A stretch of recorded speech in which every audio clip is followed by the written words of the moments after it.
السلام علیکم ناظرین، زه یم فرمان الله ملیزی او تاسو وینئ MNN نیوز UHD. ناظرین، دا وخت د دراني قومي اتحاد پاکستان کوم چیرمن چې دی جناب عباس خان دراني صاحب زموږ سره موجود دي. چونکې نن د واده مراسم پروګرام ولو ډوډۍ و په دې کې عباس خان موږ پیدا کړی د ده څه خپلې خبرې واترې کو. السلام علیکم عباس خان صاحب. وعلیکم السلام ورحمت الله وبرکاته. د ټولو د مخه خو ستا یو جهان مننه چې تا موږ ته په دا ټیم کې وخت راکړی. ډېر مهرباني، ستاسو یو جهان مننه، ستاسو د چینل ملیزی نیوز نیټورک ډېره مهرباني. کور ودان ستاسو زموږ غوندې عاجزه کمزوره کمیل غریب انسانانو ته ترجیح ورکړله. که چیرې د نن د واده په حواله سره زموږ کتونکو ته ووایه. ماشاءالله نن واده ډېر د خوشحالۍ ورځ وه. دا جریم د وړونو کشنو کشر وړونو واده ټول عزیزان قریبان مې کې ولیدل، ډېر خوشحاله سوم. عباس خان صاحب، یو شی کوم چې ما نوٹ کړی دی د پرون رئیسه په فیسبوک باندې سوشل میډیا باندې دا ډېر زیات چلیږي، ستا په خلاف باندې کوم پوسټونه چې دي د دې په حواله سره زموږ کتونکو ته څه وایي؟ الحمدلله زما په خلاف خو پوسټ نه دی چلیدلی، البته زما سره خلکو رابطې کولې څه داسې کوچنی مشکل جوړ سوی دی، نو خلکو زما سره په دې حق باندې رابطې کولې. بیا ما پر دې باندې پوسټ هم جاری کړي چې زه صحیح سلامت یم، نه زه چیرې گرفتار سوی یم، نه داسې د اشتهاري معامله پکښې کېده او مسله شته.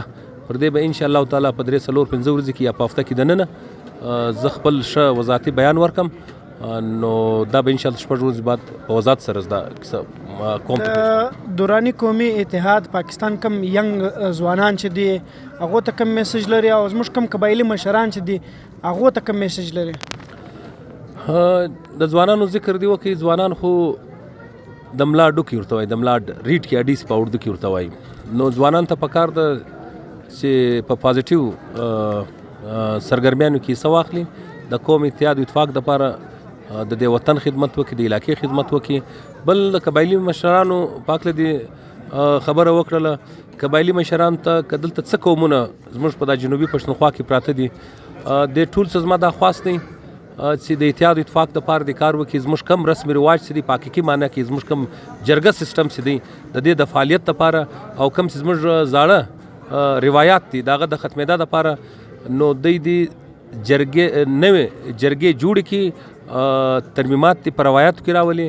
جدید دور دی، د دې جدید دور مطابق دې موږ وچلیږو. او بل د بې اتفاق په دې کې شک نشته، پښتون قوم دی، ګلدسته ده او ګلان چې دي هغه قومونه دي. نو دا د هر قوم په پښتانه کې هر څه قومونه دي، په هغه کې دا مشکلات شته، هغه اتحاد اتفاق نه لري. نو اتحاد اتفاق په هغه صورت کې ممکنه دی کله چې موږ د زه لفظ د ځانه لرې کو، داسې موږ ځان ته زه وایو، دا باید ته کو نه چې ته. نو په اردو کې ورته وایي مې د مې ډېر نقصان دی، آپ سی مسله پکې راسي بیا دغه کېږي. نو اوس موږ وایو هغه رحمان بابا یو شعر دی وایي کتاول زیم ماول زیم نه بته نه بزیم، او کتاول ته ماول ته اوم بزیم. آخري مطلب دا که غواړي چې اتحاد اتفاق وکړي، یو اسانه یو لفظ دی، د پښو کشونګو په ځای چې موږ یو د بل لاس راکش کو. اوس ګوره موږ هر چیرې وینو د هر قوم دا معاملات دي، که دغه اتحادونه جوړ سوي دي، که د مخ خانان ملکان دي زموږ شته، خو هغه د بده مرغه دا شی دی په مابین چې موږ یو د بل ټول د کورنۍ ماحول سره واخه در علاقې پر سطح د قومو پر سطح باندې یو د بل پښې کشو. زموږ کامیابي هغه وخت راځي چې د پښې کشونګو پر ځای باندې کله موږ لاس راکش کړي، نو به موږ انشاءالله تعالی پر میدان کې بیا پښتانه کامیاب وي. کور دې ودان، ډېره مننه. دا وخت فرمان الله ملیزی ته اجازت راکړي. مننه، کور مې ودان.